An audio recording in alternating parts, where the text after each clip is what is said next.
ദൈവം നാം മഹത്വപ്പെടുമാറാകട്ടെ. ഇന്ന് എന്നെ ശ്രവിക്കുന്ന എൻ്റെ എല്ലാ പ്രിയപ്പെട്ടവർക്കും നമ്മെ ചേർത്തുകൊള്ളുവാനായി വേഗം വരുന്ന കർത്താവായ യേശു ക്രിസ്തുവിൻ്റെ നാമത്തിൽ സ്നേഹവന്ദനം.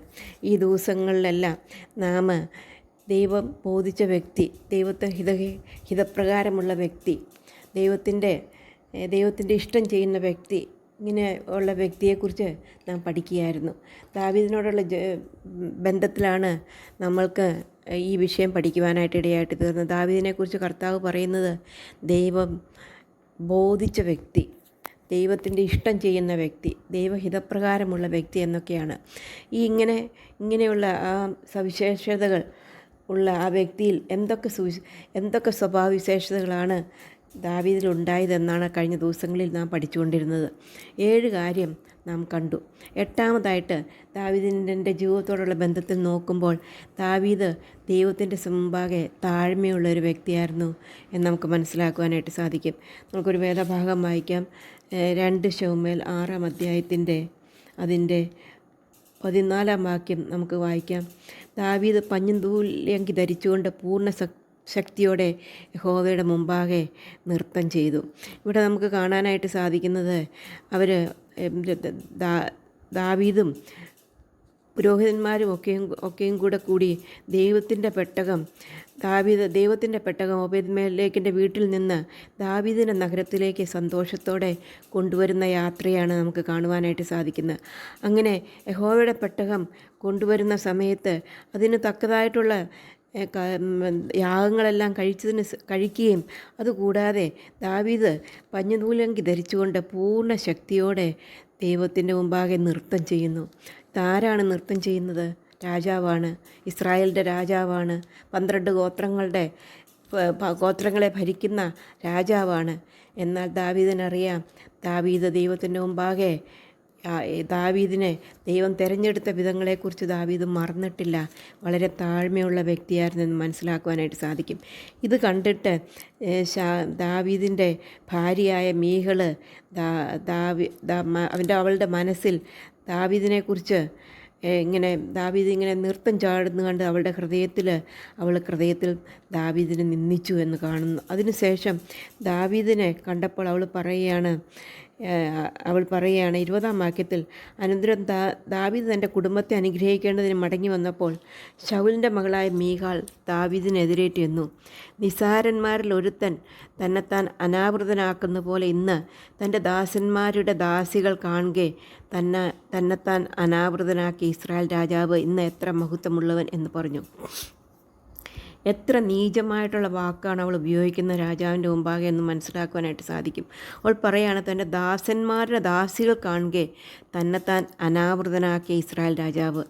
അത്രയും അവൻ ദാവീദ് രാജാവിനെ അങ്ങ് താഴ്ത്തിക്കളഞ്ഞു എന്ന് നമുക്ക് കാണുവാനായിട്ട് സാധിക്കും.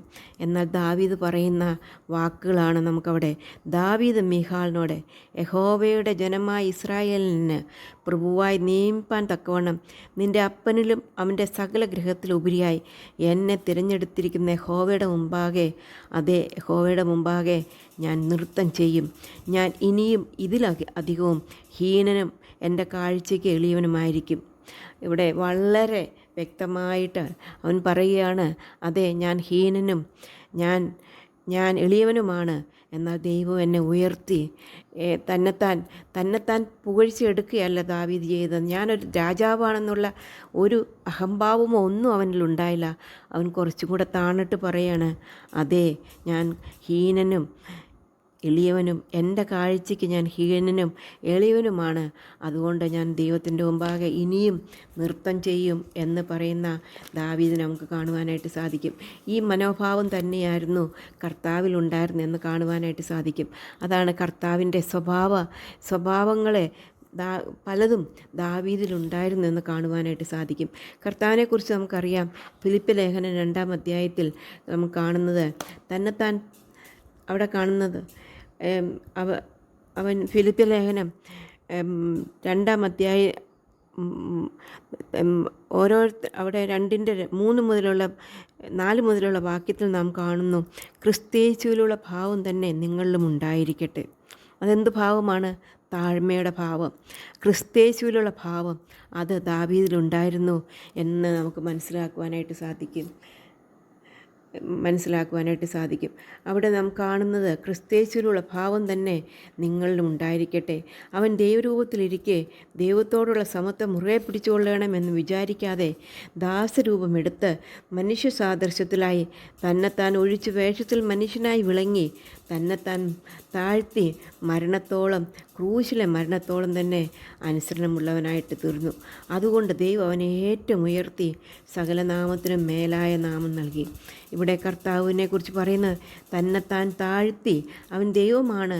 അവൻ ദൈവരൂപത്തിലിരിക്കെ തന്നെത്താൻ താഴ്ത്തി ദൈവത്തോട് സമത്വമുള്ള വ്യക്തി ദാസരൂപമെടുത്ത് മനുഷ്യ സാദൃശ്യത്തിലായി അത് എന്ന് നമുക്ക് കാണുവാനായിട്ട് സാധിക്കും. അങ്ങനെ താഴ്ത്തിയ യേശുക്രിസ്തുവിലുള്ള ഭാവം തന്നെ ഈ ദാവീദിലും ഉണ്ടായിരുന്നു എന്ന് നമുക്ക് കാണുവാനായിട്ട് സാധിക്കും. കർത്താവ് പറയാണ്, ക്രിസ്തേശുവിലുള്ള ഭാവം തന്നെ നിങ്ങളിലും ഉണ്ടായിരിക്കട്ടെ. ദൈവം നമ്മളിൽ നിന്ന് ആഗ്രഹിക്കുന്നതും ഈ ഭാവം തന്നെ ഉണ്ടാകണമെന്നാണ്. തന്നെത്താൻ താഴ്ത്തുന്ന താഴ്മയുള്ള ഭാവം, അവരെയാണ് ദൈവം ഉയർത്തുവാനായിട്ട് ആഗ്രഹിക്കുന്നത്. ഈ ദാവീദിലുള്ള ഭാവവും ഈ താഴ്മയുടെ ഭാവം, അവൻ താഴ്മയുള്ളവനായിരുന്നു എന്ന് കാണുവാനായിട്ട് സാധിക്കും. അടുത്തതായിട്ട് 9 നമുക്ക് കാണാനായിട്ട് സാധിക്കുന്നത് ദാവീദിൻ്റെ ഗുണങ്ങളെക്കുറിച്ച് ദൈവത്തെ ആരാധിക്കുന്ന ദാവീദിനെ നമുക്ക് കാണുവാനായിട്ട് സാധിക്കും. അത് നമ്മൾ ഒന്ന് ദിനവൃത്താന്തം 29 അധ്യായത്തിൽ വളരെ വ്യക്തമായിട്ട് അത് കാണുവാനായിട്ട് സാധിക്കും. 1 ദിനവൃത്താന്തം 29 അധ്യായത്തിൻ്റെ 10 വാക്യം മുതൽ ദാവീദിൻ്റെ താഴ്മയുടെയും ദാവീദ് ആ താഴ്മ ദൈവം മഹത്വമുള്ളവനാണെന്ന് മനസ്സിലാക്കി, ദൈവം ആരാണെന്ന് മനസ്സിലാക്കി ദൈവത്തെ വാഴ്ത്തി സ്തുതിക്കുന്ന ആ ദാവീദിനെ നമുക്ക് കാണുവാനായിട്ട് സാധിക്കും. 29 വാക്യം മുതൽ പറയുന്നത് ഇങ്ങനെയാണ്: പിന്നെ ദാവീദ് സർവ്വസഭയുടെ മുമ്പാകെ യഹോവയെ സ്തുതിച്ചു ചൊല്ലിയതെന്നാൽ, ഞങ്ങളുടെ പിതാവായ ഇസ്രായേലിൻ ദൈവമായ യഹോവേ, നീ എന്നേക്കും വാഴ്ത്തപ്പെട്ടവൻ. യഹോവയെ മഹത്വവും ശക്തിയും തേജസ്സും യശസ്സും മഹിമയും നിനക്കുള്ളത്. അതെ, ഒരു രാജാവിനല്ല ഇതൊന്നും ഉള്ളത്. ദൈവത്തെ വാഴ്ത്തി സ്തുതിക്കുന്ന ദാവീദിനെ നമുക്ക് കാണുവാനായിട്ട് സാധിക്കും. യഹോവേ, മഹത്വവും ശക്തിയും തേജസ്സും യശസ്സും മഹിമയും നിനക്കുള്ളത്. സ്വർഗത്തിലും ഭൂമിയിലുള്ളതൊക്കെയും നിനക്കുള്ളതല്ലോ. യഹോവേ, രാജ്യത്വം നിനക്കുള്ളതാകുന്നു. നീ സകലത്തിനും മീതെ തലവനായിരിക്കുന്നു. ധനവും ബഹുമാനവും നിങ്കിൽ നിന്ന് വരുന്നു. നീ സർവവും ഭരിക്കുന്ന ശക്തിയും ബലവും നിൻ്റെ കയ്യിലിരിക്കുന്നു. സകലത്തെയും വലുതാക്കുന്നതും ശക്തീകരിക്കുന്നതും നിൻ്റെ പ്രവൃത്തിയാകുന്നു. ആകയാൽ ഇത്രയുള്ള ദൈവത്തിൻ്റെ മഹത്വമെല്ലാം കണ്ടിട്ട് ദാവീദ് രാജാവ് പറയുകയാണ്, ആദ്യം തന്നെ യഹോവയെ പാടി സ്തുതിച്ചുകൊണ്ട് അവൻ പിന്നെ പറയുകയാണ്, ആകയാൽ ഞങ്ങളുടെ ദൈവമായ യഹോവയെ, ഞങ്ങൾ നിനക്ക് സ്തോത്രം ചെയ്ത് നിൻ്റെ മഹത്വമുള്ള നാമത്തെ സ്തുതിക്കുന്നു. അതാണ് ദൈവത്തെ ആരാധിക്കുന്ന, ദൈവത്തെ സ്തുതിക്കുന്ന ദാവീദിനെ നമുക്ക് കാണുവാനായിട്ട് സാധിക്കും. ദാവീദിൻ്റെ ആഗ്രഹവും ദൈവത്തോടുള്ള ബന്ധത്തിൽ ജീവിക്കണമെന്നുള്ളതാണ്. ദാവീദ് സാധാരണ മറ്റുള്ളവർ പറയുന്നത് പോലെയല്ല ദാവീദ് ദേവാലയത്തെക്കുറിച്ചും ദൈവത്തിൻ്റെ സാന്നിധ്യത്തെക്കുറിച്ചും പറയുന്നതെന്നുള്ളത് നമുക്ക് മനസ്സിലാക്കുവാനായിട്ട് സാധിക്കും. 27 സങ്കീർത്തനത്തിൽ ദാവീദ് പറയുകയാണ്, ഞാൻ യഹോവയോട്, അതിൻ്റെ 4 വാക്യത്തിൽ ഞാൻ പറയുകയാണ്, ഞാൻ യഹോവയോട് ഒരു കാര്യം അപേക്ഷിച്ചു, അതുതന്നെ ഞാൻ ആഗ്രഹിക്കുന്നു, യഹോവയുടെ മനോഹരത്വം കാണുവാനും അവൻ്റെ മന്ദിരത്തിൽ ധ്യാനിപ്പാനും എൻ്റെ ആയുഷ്കാലമൊക്കെയും ഞാൻ യഹോവയുടെ ആലയത്തിൽ പാർക്കേണ്ടതിന് തന്നെ. അത് കഴിഞ്ഞിട്ട്, അനർത്ഥ ദിവസത്തിൽ അവൻ തൻ്റെ കൂടാരത്തിൽ എന്നെ ഒളിപ്പിക്കും, തിരുനിവാസത്തിൻ്റെ മറവിൽ ഞാൻ മറയ്ക്കും. അതേ, പാടി സ്തുതിക്കുന്ന നമുക്ക് കാണുവാനായിട്ട് സാധിക്കും. 29 വാക്യത്തിൽ അവൻ പറയുകയാണ്, ദേവപുത്രന്മാരെ യഹോവയ്ക്ക് കൊടുപ്പീൻ, യഹോവയ്ക്ക് മഹത്വവും ശക്തിയും കൊടുപ്പീൻ, യഹോവയ്ക്ക് അവൻ്റെ നാമത്തിൻ്റെ മഹത്വം കൊടുപ്പിൻ, വിശുദ്ധാലങ്കാരം ധരിച്ച് യഹോവയെ നമസ്കരിപ്പിൻ എന്ന് ദൈവത്തെ പാടി സ്തുതിക്കുന്ന, അവിടെ ദൈവം ഏറ്റവും വലിയവനാണെന്ന് മനസ്സിലാക്കിക്കൊണ്ട് ദൈവത്തെ പാടി സ്തുതിക്കുന്ന ദാവീദിനെ നമുക്ക് കാണുവാനായിട്ട് സാധിക്കും. ദൈവത്തെ ആരാധിക്കുന്ന, ദൈവത്തിൻ്റെ മഹത്വം മനസ്സിലാക്കി ദൈവത്തെ ആരാധിക്കുന്ന ദാവീദിനെ നമുക്ക് കാണുവാനായിട്ട് സാധിക്കും. 145 1 മുതലുള്ള വാക്യങ്ങളും അതുതന്നെയാണ്. എൻ്റെ ദൈവമായ രാജാവേ, ഞാൻ നിന്നെ പുകഴ്ത്തും. ഞാൻ നിൻ്റെ നാമത്തെ എന്നേക്കും വാഴ്ത്തും. നാൾതോറും ഞാൻ നിന്നെ വാഴ്ത്തും. ഞാൻ നിൻ്റെ നാമത്തെ എന്നേക്കും സ്തുതിക്കും. യഹോവ വലിയവനും അത്യന്ത സ്തുത്യനുമാകുന്നു. അവൻ്റെ മഹിമ അഗോചരമത്തെ. തലമുറ തലമുറയോട് നിൻ്റെ ക്രിയകളെ പുകഴ്ത്തി നിൻ്റെ വീരപ്രവൃത്തികളെ പ്രസ്താവിക്കും. നിൻ്റെ പ്രതാപത്തിൻ്റെ തേജസ്സുള്ള മഹത്വത്തെയും നിൻ്റെ അത്ഭുത കാര്യങ്ങളെയും ഞാൻ ധ്യാനിക്കും. അങ്ങനെ ദാവീദിൻ്റെ ഞാൻ യഹോവയ്ക്ക് ഉച്ചത്തിൽ സ്തോത്രം ചെയ്യും, അവനെ ഞാൻ മഹത്വപ്പെടുത്തും എന്ന് ദാവീദ് ഈ സങ്കീർത്തനങ്ങൾ ഓരോന്നും നമുക്ക് വായിക്കുമ്പോൾ മനസ്സിലാക്കുവാനായിട്ട് സാധിക്കും. യഹോവയെ സ്തുതിപ്പിൻ, എൻ മനമേ യഹോവയെ സ്തുതിപ്പിൻ. ഇങ്ങനെ ദാവീദിൻ്റെ സങ്കീർത്തനങ്ങളും മാത്രമല്ല, നമ്മൾ ഒന്ന് ക്രോണിക്കിൾസിൽ കണ്ടതുപോലെ തന്നെ ദാവീദിന് ദൈവത്തെ പാടി സ്തുതിച്ച് ആരാധിക്കുന്ന ദാവീദിനെ നമുക്ക് കാണുവാനായിട്ട് സാധിക്കും. അതാണ് ദാവീദിൻ്റെ സ്വഭാവവിശേഷത എന്ന് നമുക്ക് മനസ്സിലാക്കുവാനായിട്ട് സാധിച്ചു. നമ്മളിന്ന് കണ്ടു. നമ്മൾ 9 കാര്യങ്ങൾ നമ്മളിപ്പോൾ കണ്ടു.